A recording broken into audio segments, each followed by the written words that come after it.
So what's the story of this kind of you getting Google to kind of open source the software so you can build like hardware? Like how did you go negotiate that? The problem about making hardware, and I'm sure, Raj, you can commiserate on this, is that hardware these days is mostly software. The actual hardware is relatively easy to build. The problem is that there's no off-the-shelf software that runs on the type of smartwatch that I was building. There's, Android Wear or Google Wear or whatever, but that's more like an Android operating system that they crammed into like a form factor on your wrist. And that's not what, remember the specs that I wanted? That's not what, I wanted out of a smartwatch. And I was chatting with a Googler who worked on the Fitbit acquisition.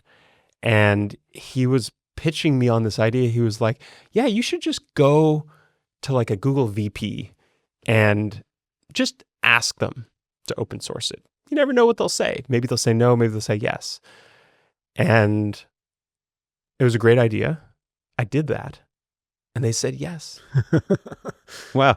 It's a Silicon Valley story, right? Yeah.